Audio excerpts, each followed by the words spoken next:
Alright, how we doing, guys? I'm back for another tutorial today. I'm going to go over some more beauty retouching. I've previously done a very basic tutorial on this. Now, I wanted to go into a few more advanced techniques. Now, again, this is just the way that I do it. There's a million different ways you can do beauty retouching. It's just like anything in post-production. You can do it, any way you want. But this is what works for me, and I found this to be a really it is an advanced technique, but it is still fairly simple once you get the gist of it. We're going to be using a couple of different programs today. We're going to start off in Adobe Lightroom, which is what you're seeing now. We are then going to jump across into Photoshop, and we're going to be using a third-party plugin called Imagenomic Portraiture.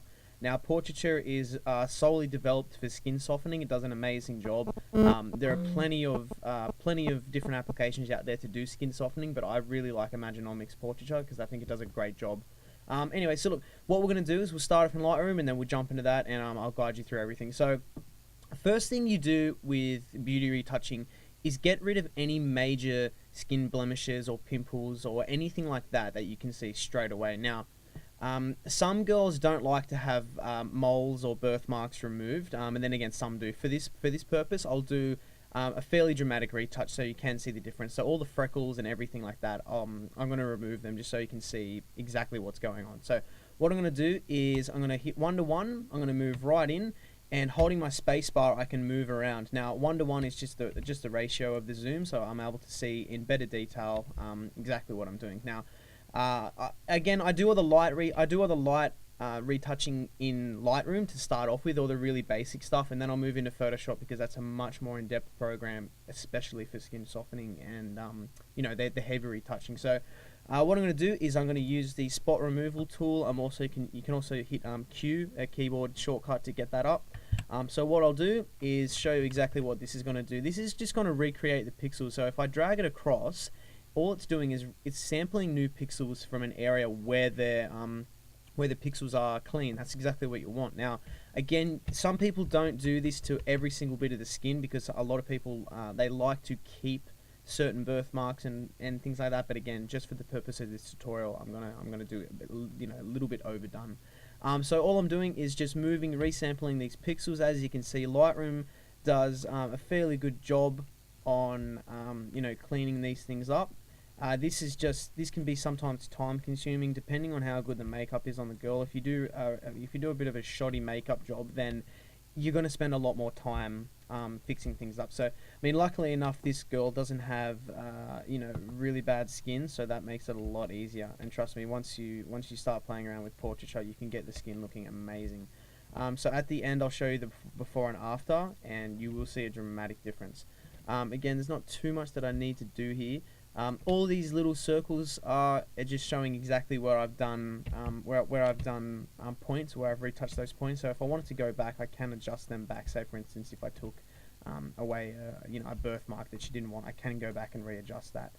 So yeah, this is fairly simple. The tools that are being developed now for things like this are really great, very simple to do.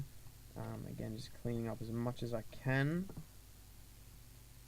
Try and keep this video fairly short because sometimes they do run for 15 to 20 minutes, and I know it's hard to stay focused, guys, because it does take a while to do these things. But if you really want to sell a print or you want to make a photograph stand out, then these days you need to retouch your photographs. It's just how things have gone. Not like the old days where everything was raw, but now it's if you want your photographs to stand out, you need to retouch them, and especially girls want to be looking as beautiful as everyone in the magazines. Yeah, so I'll probably leave that mole there. It's not really a big deal. Again, you can see all these little circles are starting to appear.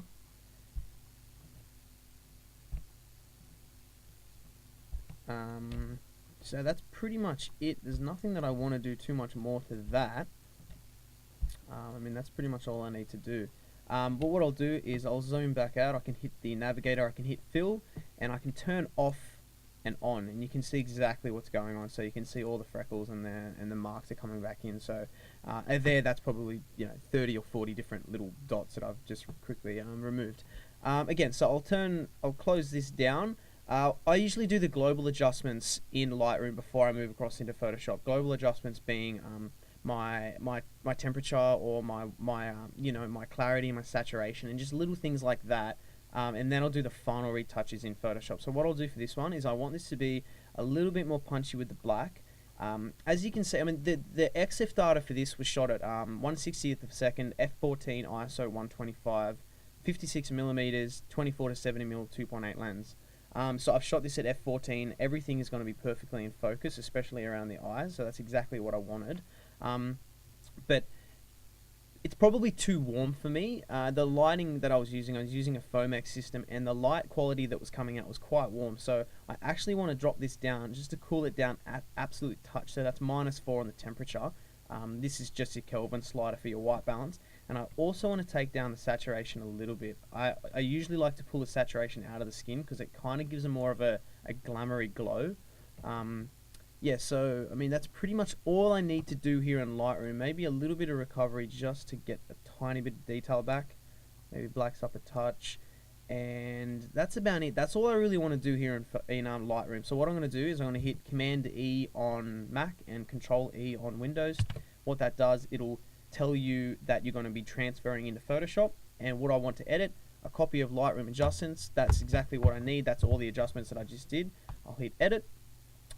This will bring it in as a flat layer. You can also bring it in as a smart object. If you shot in RAW, it's really a good idea to bring it in as a smart object because you've got control over your RAW settings in regards to your white balance and also your exposure.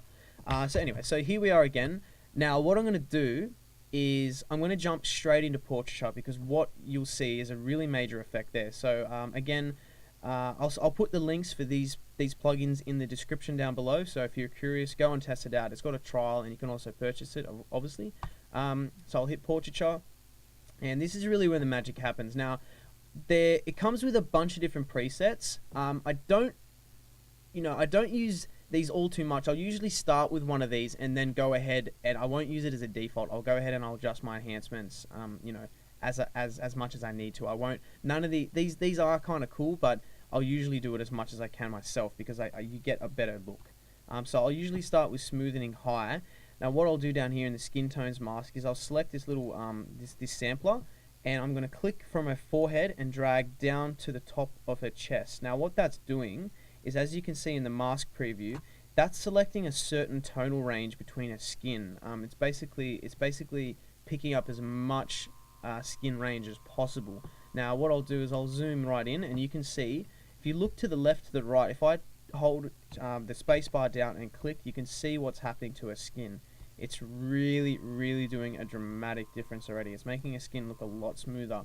The biggest thing about this as well is it's keeping the texture.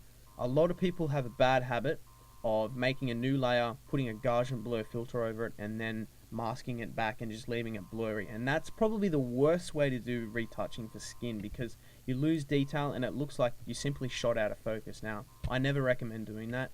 Always looking to spot removal and cloning for the skin. That way you're resampling the pixels and you're keeping the best quality you can. So yeah, what I'm going to do here is the best thing about Portraiture also, it throws out a new layer, so you can then adjust it in your layers panel to do whatever you want. So what I've got up here in the enhancements is I want to pull my sharpness down because I don't want that to be too high. Also the softness back a little bit. Now with the contrast, I'm going to pull that up a touch because I want it to look a little bit more punchy. This is your slider down the bottom, and you can pull that out. Again, you can see the dramatic difference in what it's doing. So if you see the preview on and off, it's doing a great job already. Now, the reason for that is it's keeping the texture and it's making it look a lot better. And this is what women want. They want to look really, really smooth skinned. That means they're going to buy the images. They'll be happy with them. So yeah, I mean, pretty much, I'm not going to do too much more. I'm probably just going to go ahead and play with my warmth a little bit. So I'll zoom out a touch. And I want it to look just a touch warmer. Yeah, so I've gone up by about 1. I might even go to 2 for that. Only a very subtle difference, but you definitely can see it. I know it's being compressed down on YouTube, but I definitely can see it. You see, for me, that's gone way too much because I accidentally hit it and it went up to +11. I do not want that. I want it to be back down at 2. So you can see what the warm does do. So I'll put it back down to 2. Yeah, and you see that's exactly what I want. So I'm going to zoom this out a little bit, and the left and the right, this is showing you a candid example of what's going on. So you can see the left and the right. I'll open this up as much as I can so you guys can see it. But it definitely, yeah, I mean, it's just amazing in how quickly you can really get them looking good. And there's a little scar on the side of her face that I'm actually going to leave because I'm not sure if that was kind of a birthmark, and I don't want to go ahead and remove that out because sometimes you can have sentimental birthmarks that they need, and if you remove it, sometimes they can take offense to it. So you got to be really careful. But yeah, obviously ask your client what you're doing before you go ahead and make the changes, run through everything with them. So what I'm going to do now is with your output, I'm pretty much done for here. I'm going to do a lot more in Photoshop in regards to the hair and also removing certain parts of this softening layer because it does soften everything, including the skin. So what I do on the output, I'll always output it to a new layer. You can do a current layer or a new document. Current layer is going to merge everything. New layer is the best thing. That way you can play around with it even more so. So what I'll do is I hit OK. It's going to go through and do its thing, and you'll also see a big difference straight away. So if I turn the background copy off, you can see what's happening to her skin. If I zoom right in, before, after, it's a really glamorously, if that's even a word, it's a really glamoury look. And that's exactly what I'm going for this image. Now, being that this is on a background copied layer, what I want to do is keep that there. I don't want to delete that, but what I'm going to do is I'm going to duplicate that layer, and I'm going to go ahead and set it to screen. Now what happens is everything blows out, but that's okay. What I'm doing now is I'm going to do the hair, and I'm going to do some highlights in the hair. Hair is a really cool thing to play with if you can get the highlights to stand out, because it really brings them out from the image. So actually, sorry, before I do that, I'm going to delete that layer. What I'm going to do quickly is, because this filter has gone ahead and added a glow to the entire image, I want certain parts of sharpness to come back in. So all I'm going to do is, being that this background layer is the original one, I'm going to leave it on. I'm going to click mask down here, and what I'll do is I'll hit B for brush. I'll bring my brush size up by hitting the right arrow bracket key, and what I can do is I can paint sharpness back into this image. So make sure with your colors down here, you go through to white, and what that's going to do is white's going to reveal and black's going to hide. So what I'm doing is I'm painting the sharpness back into here because I don't want her hair to be out of focus. Well, not so much out of focus, but I don't want it to be soft. So again, I know it's on YouTube and it's probably compressed a little bit, but this definitely is bringing edges back into sharpness. Alright, cool. Excellent. Cool. So what I'm going to do now is I'm going to hit Command J, and that's going to duplicate my layer. If I hit screen, it's going to go ahead and put a glow over her, but I don't exactly want that. I want it to be... actually, no, probably the easiest way for this is, we'll work simple. So I'll delete that layer and I'll merge these. So what this is doing is I'm merging the background copy with the mask with the background layer by hitting Command E. I'm going to duplicate the layer, hitting Command J, or you can also go to right click, copy layer. And I'm going to go down to screen, and I'm going to hold down Option and click on Mask down here in the bottom. What that's going to do is it's going to add a layer mask, but it's going to hide it. By holding Option, it's going to hide everything by putting black over the top of it. Go back to my brush, and I'll put it as white, and what white's going to do is start revealing the hair. Now, the reason I'm doing this is her hair is just a little bit too dark for me, so I want to start bringing it out, and as soon as I turn the layers on and off, you'll see exactly what it is doing. So the cool thing about this is using a screen layer gets it looking legitimate. You can't duplicate, you can't make a new layer. What have I done there? I've gone across her head. You can't make a new layer and go through and fill it with white and then paint white back into her hair, because it doesn't look normal. It gives you a really odd thing. Using a screen layer is keeping the real highlights there, and all you're doing is painting a highlighted version back into it. So it does make quite a big difference. And at the end of this, you can also duplicate the layer and make it a little bit brighter if you wanted to. I mean, this is kind of cool for me. There's not too much I need to do, just a little bits there. And if you muck up at all, the beauty about having a mask is you can hit X and it'll hide it back in. So you've got the reveal and you've also got reveal and conceal. So yeah, I mean, you can see the difference here. Stands out a lot more. It makes the hair look a lot brighter. If I wanted to, I probably don't need to. If I hit Command J, it's going to make a hair even brighter. Yeah, and that's too much for me. So I'm going to hit Command Z and undo it. So that's the hair lights right there. Cool. Now I'm going to keep it simple. I'm going to merge these layers again. I'm going to do the exact same thing, but what I'm going to do is bring the eyes out a little bit now. So Command J, screen this layer. Put this as just an overlay filter. Hold down Option and click on Add Layer Mask. So what we're doing is the exact same thing now, but we're going to put some little bit of highlights straight back in our eyes. So with the brush tool, I can paint a little bit of lightness back into our eyes. But obviously, this is a little bit too bright. So the good thing about having it on a layer is I can then reduce the opacity and drop it down a little bit, because that's just too much. So I'll drop this down to about 60. And for me, that looks much better.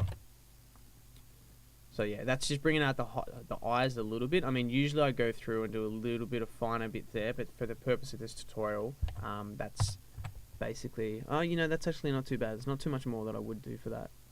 But yeah, okay. So that's good for me there.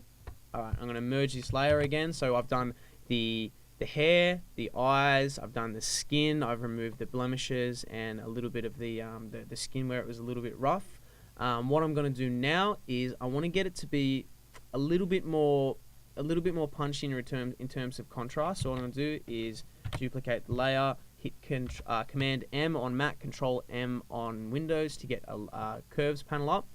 And I'm going to get a little bit of an S-curve going on here. So what we do, the good thing about an S-curve is it gives you really good contrast and highlights throughout it. So you can see the preview before and after. And what I'm going to do is I'm going to make that, and I'm going to drop this down just a little bit. So that's at about 60% there. So you can see it just gives it a little bit more punch to it. And for me, that's pretty much perfect. That's what I would want from this photograph. The last thing I'd probably do, remerge that, is it's still a tiny little bit too warm. So all I'm going to do is, I'll create a new layer again. I'm continuously creating new layers and merging them all together. Because if you start building up a lot of layers, it can become quite difficult. If you're happy, usually if you were doing it for a client, you'd create separate layers for everything and then save a PSD, so you've got the layers or a TIFF. But for this, it's easier to merge them. As soon as it looks happy, merge it, and then you can move on to the next thing. So I've done that separately for the eyes and for the hair and etc. etc. So for this last one, Command U, this brings up hue and saturation. Now hue is just basically the color tones. It goes through your images. You've got the lightness as well. Saturation is a big thing for me. I'll always drop it down a little bit. I'll probably go, a quarter down from what we are there. So we might go to, we'll go -15, and we can see that. Yeah, and for me that looks much better. I just don't like that really punchy warm. Again, I'll merge these back like that. Other than that, there's pretty much not much more that I do to this photograph. Obviously, it varies from image to image. Sometimes I will go, and depending on how it's shot, I might go and put some artificial depth of field in it using a plugin called Focal Point 2. That's a really good I'll show that. I'll bring that into the screen over here. Focal Point 2 by On One Software. They do amazing, probably the best in the business for artificial depth of field. So yeah, if this photograph doesn't really need it, but if I wanted to do some different things like that, I could try that. Cool thing about that is it uses lens presets and proper aperture blades and group elements, so you can get a really legit looking depth of field, not just this Gaussian blur layer that's horrible. But yeah, I mean, other than that, I'm going to crop this in a little bit tighter, just to get a hair just on the edges. Double click like that, and there we go. All I'm going to do is I'm going to save this out. For the purpose of this, I'll just save it to my desktop. Sorry, my hard drives are just booting up, so I need to wait 1 second. But as you can see, Imagenomic does a really great job with the skin. Now, if you were to do that through cloning, it takes quite a long time, and you can get the same effect, but it's going to take you a lot longer to do. So, in a situation where you need to get out, when you need to get out certain projects on time, then yeah, you want to do it as quick as possible. So I'll make a new folder, example. I'll save this out as a JPEG image. Now this was shot in JPEG. Quick tip for you guys also, if you see photographs with an underscore before your file name, the underscore is reverting, not responding, it is, it's, I can't even think of the word, it's talking about your color space. If you're shooting in Adobe RGB, you'll get an underscore before your file name. If you're shooting in standard RGB or sRGB, you won't get the underscore. So I can't even think of that. I can't even think of that word anyway, guys. So I'll save this photograph out, and then I'll bring it into Lightroom so you can see the difference between the two. So I'll go and quickly find that. I went to the desktop, didn't I? Where did it go? Where did it go? Where did it go? Losing my mind. Didn't I just save it there?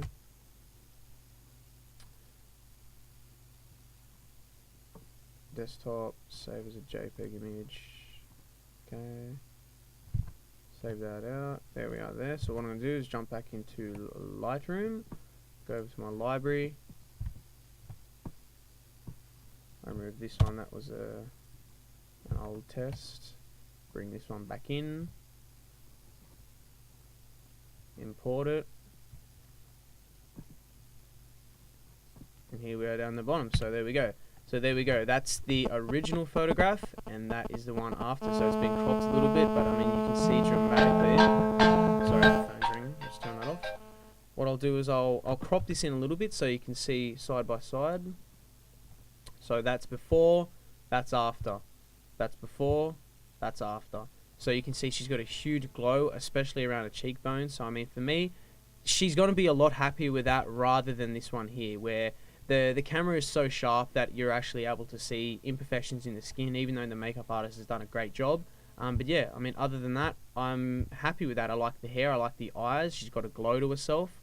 There you go. I mean, that's I'll do a couple of other examples in the next video. I want to continuously do beauty retouching tutorials because they're very in-depth. So the next one, I'll show you some artificial depth of field techniques as well. So hope that helps, guys. Any questions, make sure to give me a shout, and there's a lot more tutorials coming your way. So I'll catch up with you guys soon. All right, peace. Bye.